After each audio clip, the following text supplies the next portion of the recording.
All right. Hey, how's everybody doing today? Hey, this is Michael Imhotep, founder of the African History Network, host of the African History Network show. And we're going to be broadcasting on Blog Talk Radio here in a few minutes. Also, my Blog Talk Radio page, the African History Network show.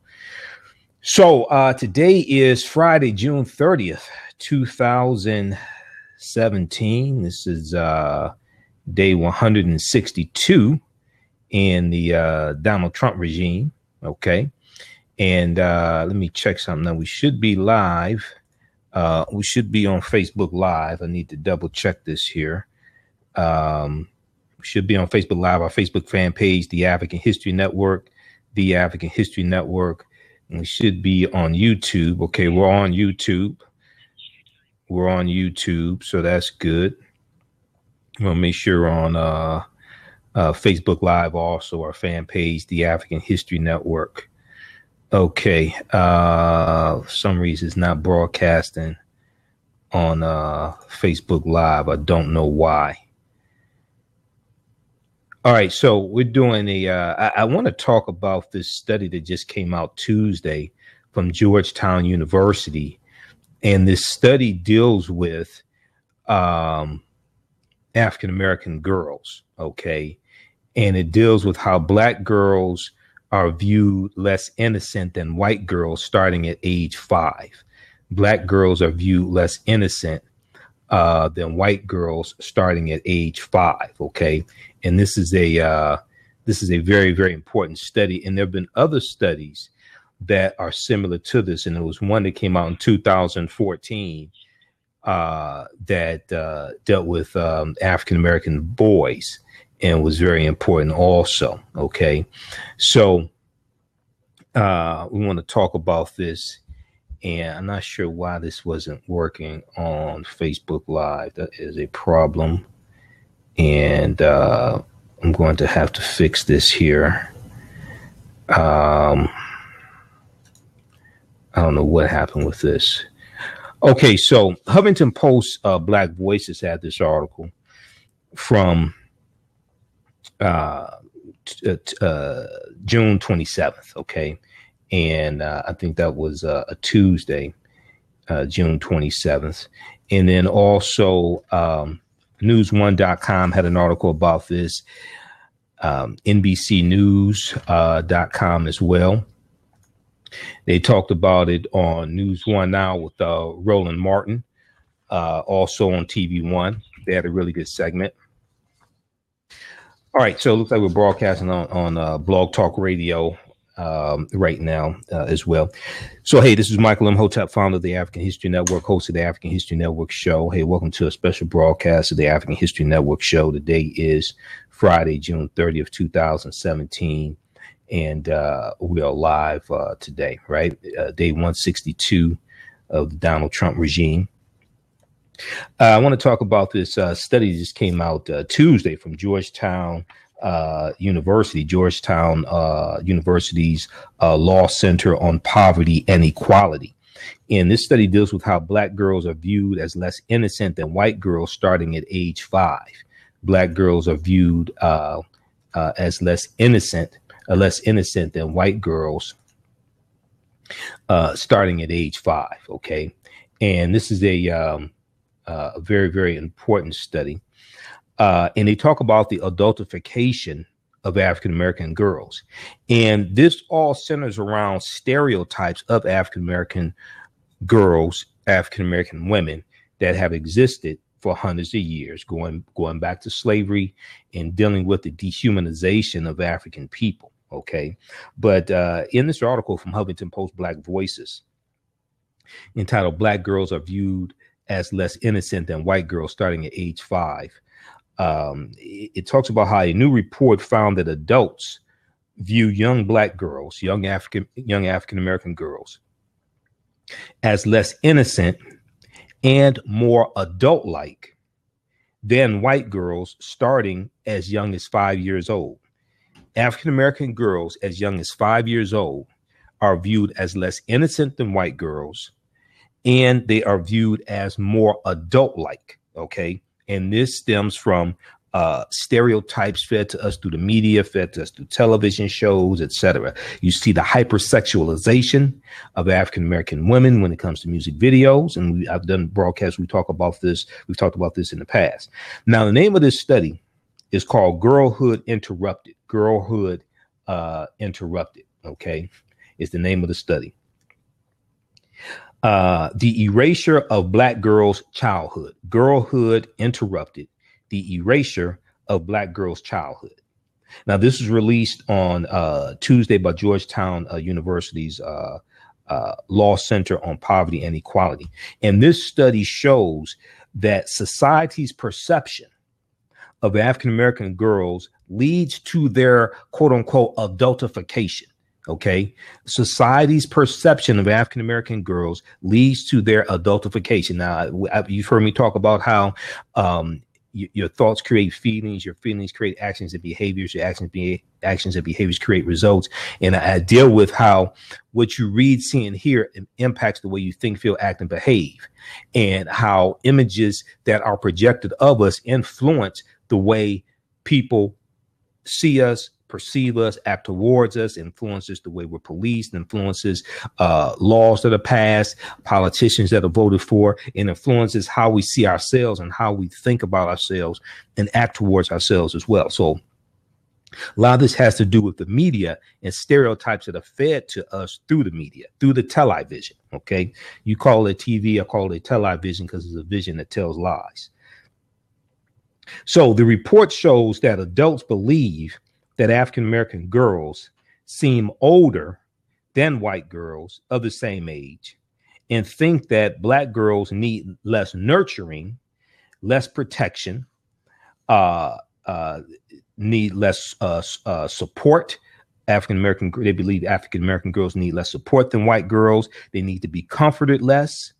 They believe that Black girls are more independent than white girls, and also they also believe that African American girls know more about adult topics, and Black girls know more about sex. Okay, so when you study this, you see a lot of stereotypes come from slavery. You see the a stereotype of the sapphire or the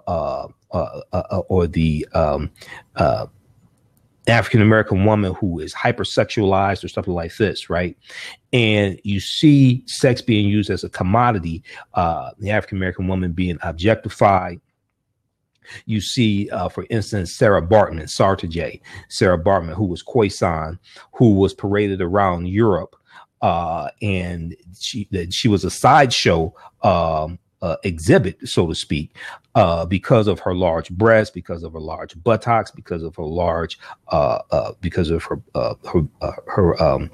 genitalia, her large genitalia, etc. So when you look throughout history, you see the over-sexualization of African American women, so much so that there was a saying back during slavery, but even after slavery, that you could not rape a Black woman.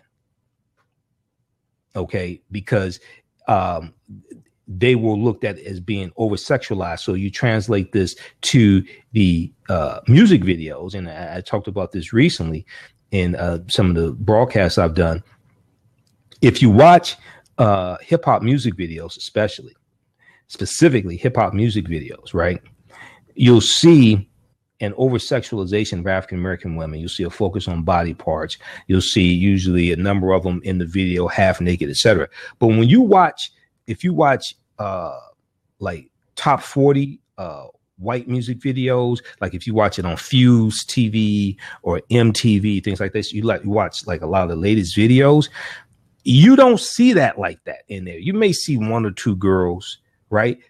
But you don't see the over-sexualization of the women, the objectification of the women. In commercialized negative hip hop, you're more likely to see themes of promiscuity, more likely to see themes dealing with drug use, more likely to have derogatory terms being used for African American women to dehumanize them. When you look at the top 40 music videos, mainly white artists, That's very, very little. You're more likely to hear songs dealing with love, relationships, marriage, things like this, and more. And there's usually more of a focus on one person for a relationship as opposed to multiple people. There are exceptions to the rules, but when you look at it, and I've been studying media for 25 years, I've been looking at this for a long time. When you study, if you sit back, watch an hour of hip hop videos on, say, BET or MTV, something like that, and then watch an hour of the latest top 40 videos, right? You're going to see a big difference. You think you're on a different planet. Because I've done this recently, like in the last 2 or 3 weeks. You know, sometimes when I'm up late at night doing research, I'll watch Fuse TV and I'll watch the music videos there. Then I'll watch the hip hop music videos. There's a huge difference. Okay. So we see that according to this study, and there are other studies that fall in line with this, adults believe, because of the stereotypes they are fed of African-American girls, adults believe that African-American girls need less nurturing, less protection. They need to be supported less. They need to be comforted less. They need African-American girls are more independent, and they know more about adult topics, and they know more about sex as well. So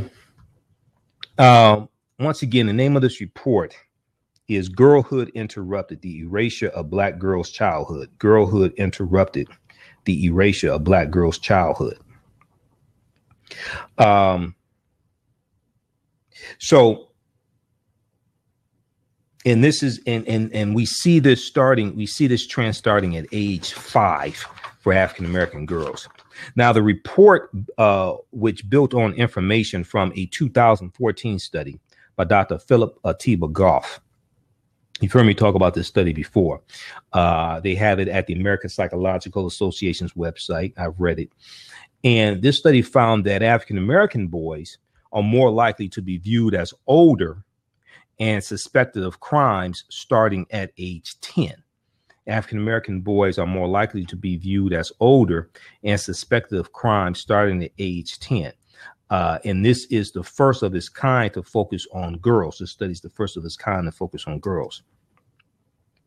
Now, researchers surveyed 325 adults from racial and ethnic backgrounds in a ratio that mirrors the country's population.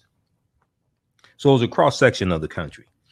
Many of the adults surveyed had a high school diploma or higher. They found the biggest differences in the ways adults view children in the age brackets of 5 to 9 years old and ages 10 to 14 years old. Now, these differences continued to a lesser degree in the 15 to 19-year-old age bracket. Now, the lead author and executive director for the Center for the Georgetown University's Law Center on Poverty and Equality. Her name is Rebecca Epstein. She's the lead author in this study. And Jamelia J. Blake is the co-author and associate professor at Texas A&M University. And these two ladies broke down the relationship that adultification has on the ways African-American girls are disciplined during a press conference call on Tuesday. Now, they were interviewed on News One Now with Roland Martin on, I think it was Thursday. I think it was on the 20. Let me see something. What date is this? Yeah, I think it was the 29th, Thursday. I think it was yesterday they were interviewed. Okay. And you can go to RolandMartin.com. Go to Roland Martin on YouTube. Just search for Roland Martin on YouTube. You go to his YouTube channel. They have the video there. Shocking new study reveals adults perceive Black girls as less innocent, need less protection. Okay. Shocking new study reveals adults perceive Black girls as less innocent, need less protection. All right. Now, okay. So let's continue here. And we're going to do this broadcast on Facebook Live in a few minutes because for some reason it's not, it didn't broadcast on Facebook Live and YouTube at the same time. I don't know what happened there. Okay, so So they're giving they go ahead to explain the adultification. Okay. And Jamelia Blake, who's African American, said one reason this might be occurring is because Black girls are being held to the same stereotypes we have of African American women. One reason this might be occurring is that African American girls are being held to the same stereotypes as African American women. African American women have historically and currently been seen as being aggressive, loud, defiant, and over-sexualized. Aggressive, defiant, loud, and over-sexualized. Okay. And if you look at some of the reality TV shows, whether you look at Basketball Wives or Love and Hip Hop, the different franchises of Love and Hip Hop, different things like this, you'll see these stereotypes acted out there. Many of our African American girls see this and see that this girl 2 years ago was a stripper. Now she's performing. Now she has a record deal as a hip hop artist, or different things like this. So they emulate this because many of them think this is the way that they are supposed to be. Jamelia Blake goes on to say, and I believe, along with many other researchers, that the stereotypes of African American women are being mapped onto Black girls. Now, this report stated that potential implications for the findings could be research exploring how these perceptions of African American girls affect how they are disciplined at school and beyond, which is true, because when you look at the study just came out in the last couple of months dealing with African American girls and school discipline, and we'll pull up that study also, because I should have that one bookmarked. I have all these articles and studies bookmarked. I think this one dealt with suspension. The root.com had an article about this as well in the last couple of months. Who else had one? The Griot, Vox.com. And the Root also had a study about Black girls with darker skin more likely than their light-skinned counterparts to be suspended from school as well. But if we look at the article from the Root.com by Michael Harriot, this is from May 11th, 2017, report, Black girls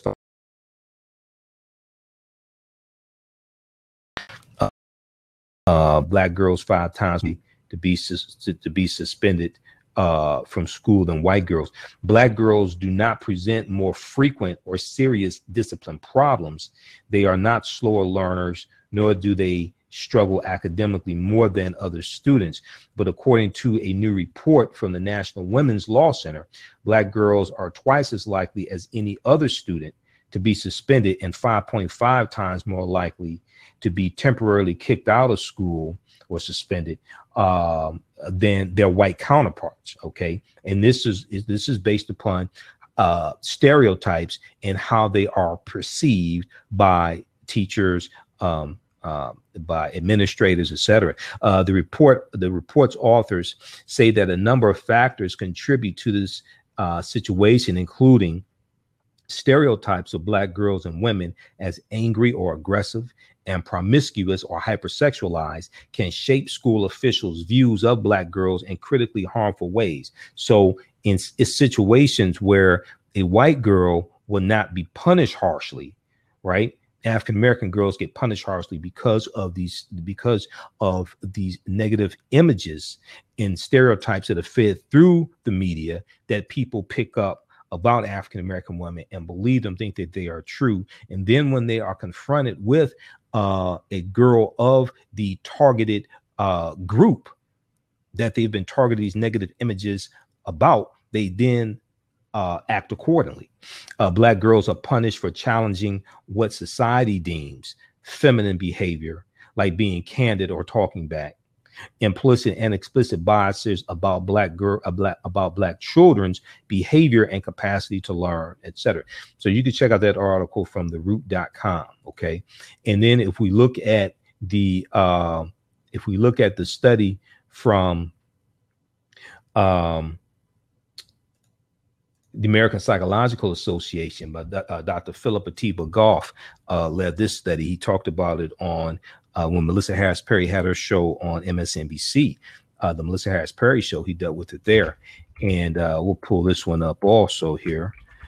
That was the American Psychological Association.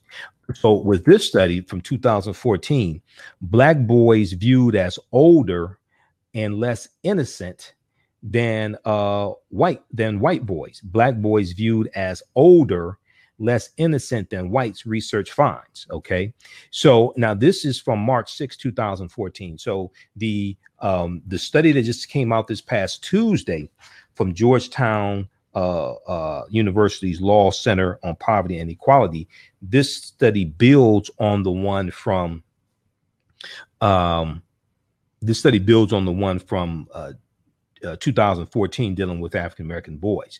But the one dealing with African-American boys, it says black boys as young as age 10 may not be viewed in the same light of childhood innocence as their white peers, but are instead more likely to be mistaken as older, be perceived as guilty, and face police violence if accused of a crime, according to new research published by the American Psychological Association. Now, this study, this was published March 6, 2014.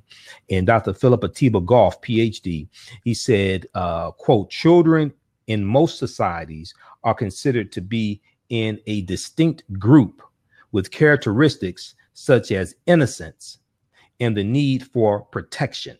Innocence and the need for protection.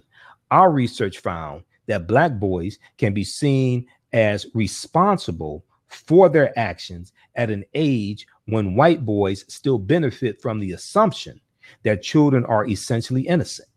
Okay. Now, this study was published online at the American Psychological Association's Journal of Personality and Social Psychology. Okay. So check out this study also. Black boys viewed as older, less innocent than whites, research finds. And this deals with the stereotypical images that are fed to us through the television. Okay.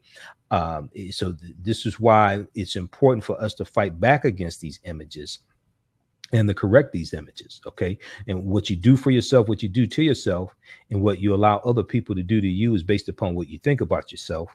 What you think about yourself is based upon what you have been taught about yourself. What you have been taught about yourself is based upon everything you've read, heard, and seen about yourself. Okay. All right. And then somehow that dropped. Okay. All right, so okay, I guess we're connected again. All right, so back to this first article from the Huffington Post, Black Voices. Black girls are viewed as less innocent than white girls starting at age 5. Black girls are viewed as less innocent than white girls starting at age 5. Okay, and this deals with the adultification of black girls. Okay, and how this leads to harsher disciplinary treatment, researchers found. And there have been other studies that deal with this also. Okay. So the report stated that the potential implications for the findings could be research exploring how these perceptions of African-American girls affect how they are disciplined at school and beyond. How they are disciplined at school and beyond. African-American girls are 5 times more likely to be suspended in comparison to white girls, and twice as likely to be suspended as white boys, according to research used in this study. And though they make up less than 16% of the female school population, African-American girls account for 28% of referrals to law enforcement. And 38 to 37% of arrests. Okay. Now, African-American girls are also almost 3 times more likely than white girls to be referred to the juvenile justice system, and 20% more likely to be charged with a crime. So this has wide-ranging ramifications. This has wide-ranging ramifications.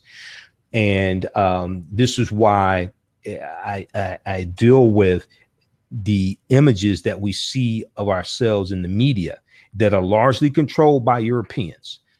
Even if the director is African-American, usually somebody white has to sign off on this. Largely controlled by Europeans, whether you're talking about reality shows, whether you're talking about hip hop videos, whether you're talking about the negative hip hop that's released. All hip hop is not bad, but the negative commercialized hip hop is detrimental, and you'll see these stereotypes there. And then this translates into over policing of African Americans. It translates to the school to prison pipeline and the way African American children, but in this specific instance, African American girls are treated in the schools as well. We have to understand there's a direct correlation between the images of a targeted group of people that are projected to people, and then how how people perceive this group and how they act towards them.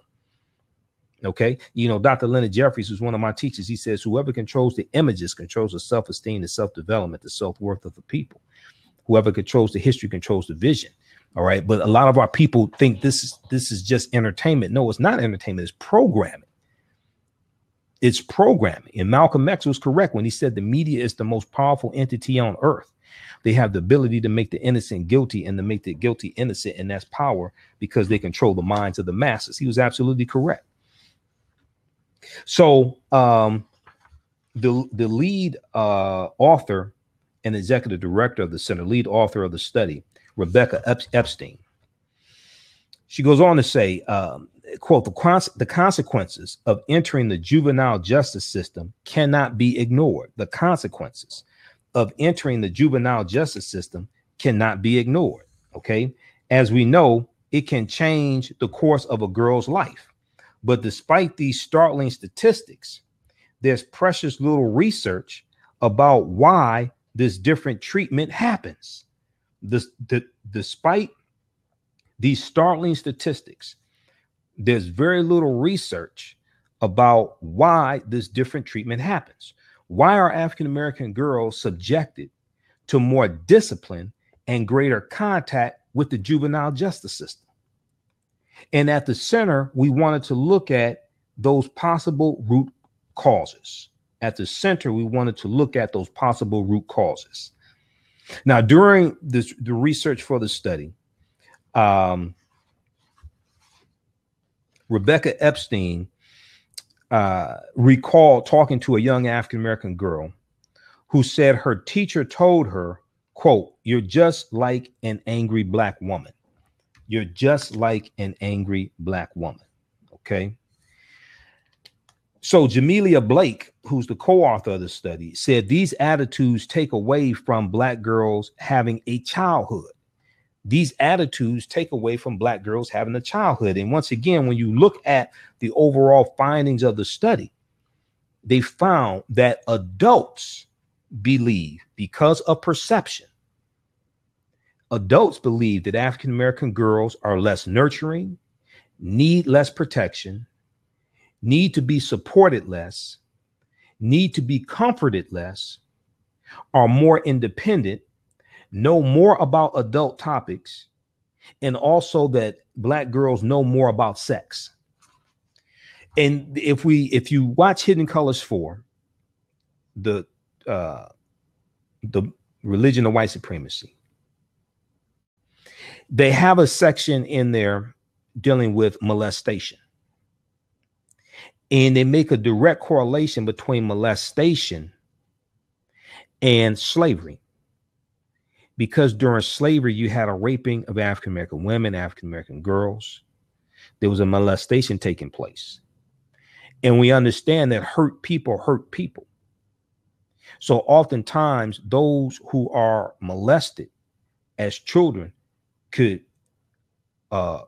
grow up to be those who molest others, number one.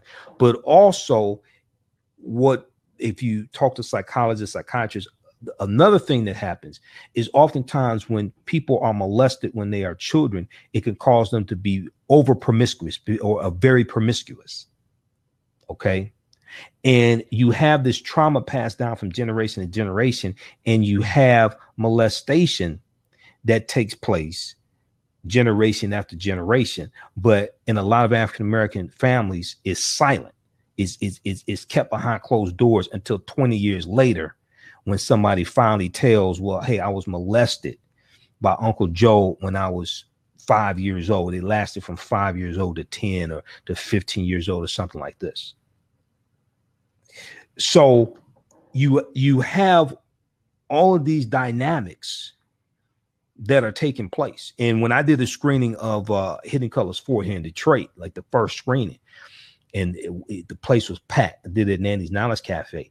There were a few African-American women. When we got to that segment, they had to get up and leave because he got so emotional for them.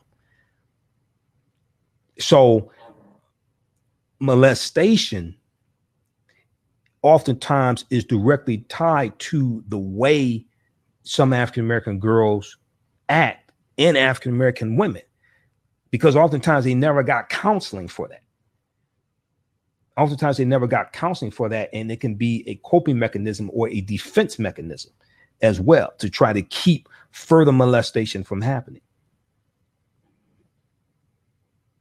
So Jamelia Blake said, these attitudes take away from Black girls having a childhood. These attitudes take away from Black girls having a childhood.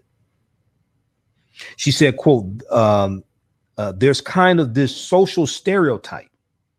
And of course, there's something about being resilient, being independent. But when this stereotype is put on girls at a very young age, it really robs them, whether they realize it or not, of this kind of naivete of being a child. So we're talking about these types of stereotypes being put on young African-American girls as young as 5 years old, robbing them of a childhood. This is why the name of the study is called Girlhood Interrupted, the erasure of Black girls' childhood. Girlhood Interrupted, the erasure of Black girls' childhood. So the authors of the study said they hope that researchers and teachers examine the, quote, casual connection between adultification and harsh treatment, the adultification of African-American girls and harsh treatment. And that policymakers make concerted efforts to counteract this bias. Now, Rebecca Epstein said Georgetown Law's Center on Poverty and Equality will begin doing its part by creating an initiative on gender justice and opportunity later in the year. In all future related efforts, Rebecca Epstein said it's essential to center those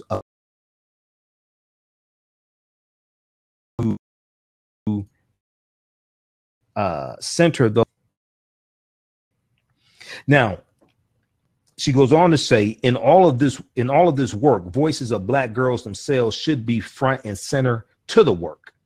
We encourage Black girls to raise their voices about this issue, and of course, for adults to listen to them.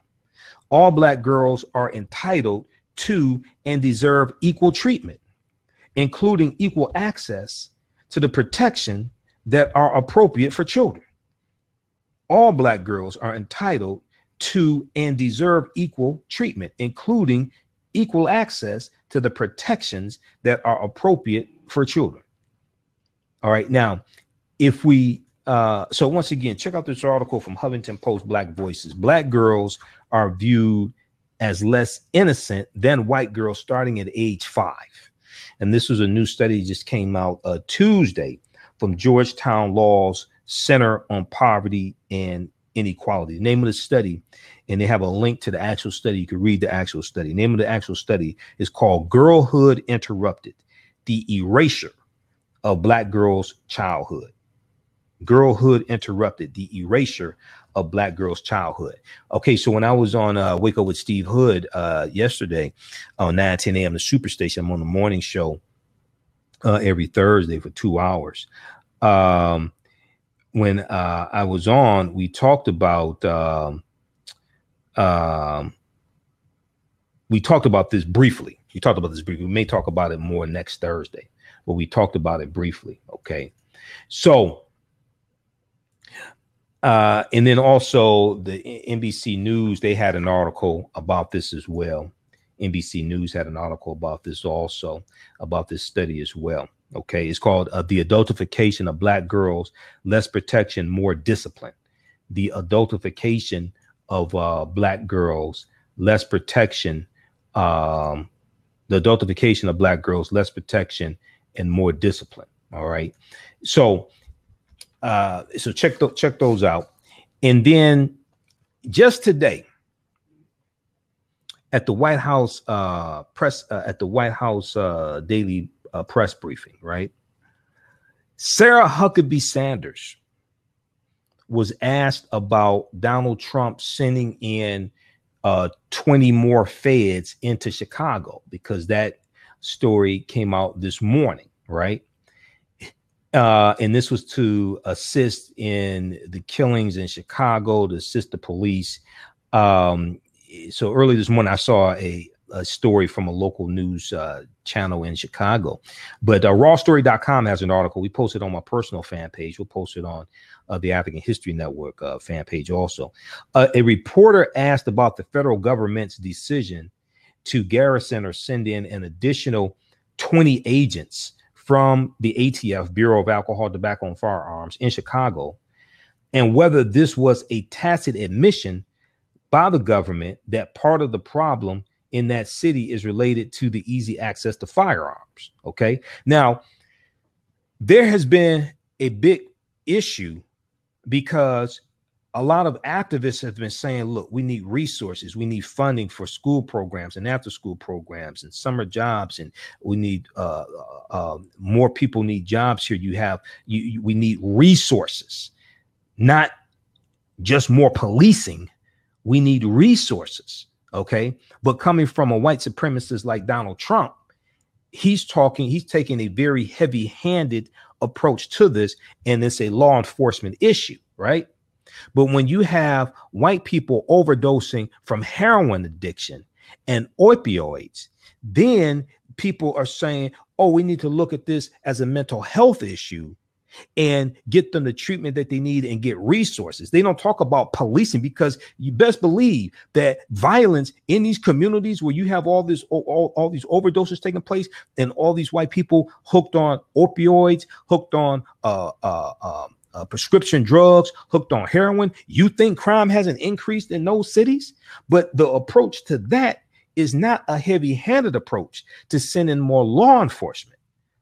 The approach is a humane approach, and to get them to help to get the resources to them that they need. Now, his draconian bill that he proposed, 2018 fiscal bill, cuts a lot of funding for the rehabilitation programs, things like this that they need.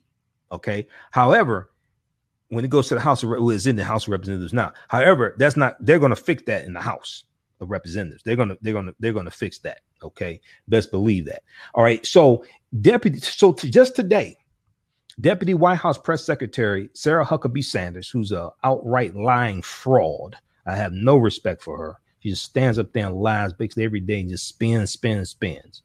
Okay. And I watch the daily press briefings almost every day. She held an off-camera press briefing today saying that the press office doesn't want to overshadow an announcement of a new executive order from Donald Trump. And the question came up about Chicago, right? So she said, I think that the problem there in Chicago is pretty clear, that it's a crime problem.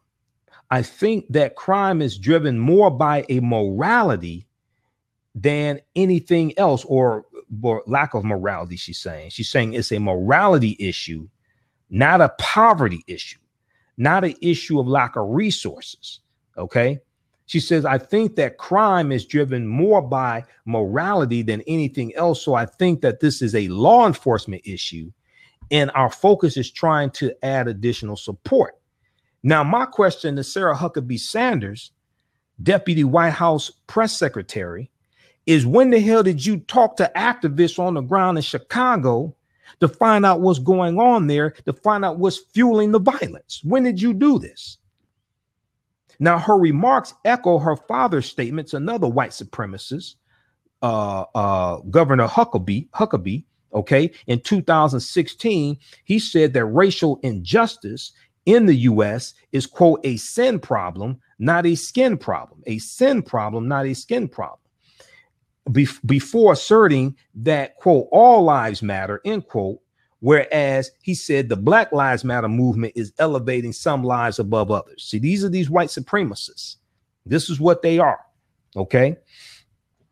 And for those that don't know, Black Lives Matter is not saying that Black lives matter more than white lives. They're saying Black lives matter too. Black lives matter also because of the over policing of African Americans, because of the dehumanization we often encounter with some police officers, not all police officers. Why? Because there are 18,500 police departments in the country, approximately, and approximately 800,000 police officers, law enforcement officers. So we're not saying all of them, but we see example after example after example of a dehumanization of African people, number one. Number two, in many instances, like in the Chicago Police Department, we see an effort to cover up the injustice that takes place in the, for example, in the Laquan McDonald shooting. We see an effort by other police officers to cover up, coerce testimony, to get witnesses to change statements. In one case, you have one police officer erasing surveillance video footage at a nearby Burger King.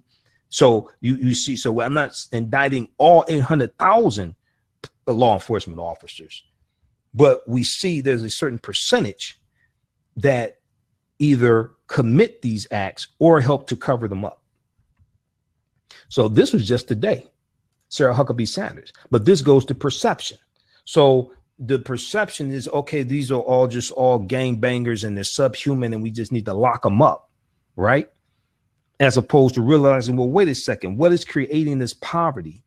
What is creating this violence? They're saying it's a morality issue and not want to look at what's at the root of the poverty. You're dealing with a lack of resources. You're dealing with lack of hope. You're dealing with hopelessness. Okay. And as opposed to trying to address that, they want to focus on locking them up. But when it comes to white people on heroin, and also the crime that's associated with heroin addiction, okay, things like this, prescription drugs, they want to take a more humane, a different approach to it. I'm saying you should take that same approach to Chicago as well. All right, so look, hey, we're going to teach an online class tonight, Ancient Kemet, the Moors, and the Ma'afa, Understanding the Transatlantic Slave Trade, what they didn't teach you in school. We do it on Fridays. We're going to start up in a few minutes here. We'll post a link here. We deal with thousands of years of history in the class. All the sessions are recorded. You can go back and watch it over and over again. We'll post a link here, and also you can go to our website, AfricanHistoryNetwork.com, AfricanHistoryNetwork.com, and you can watch there also. You can register there as well.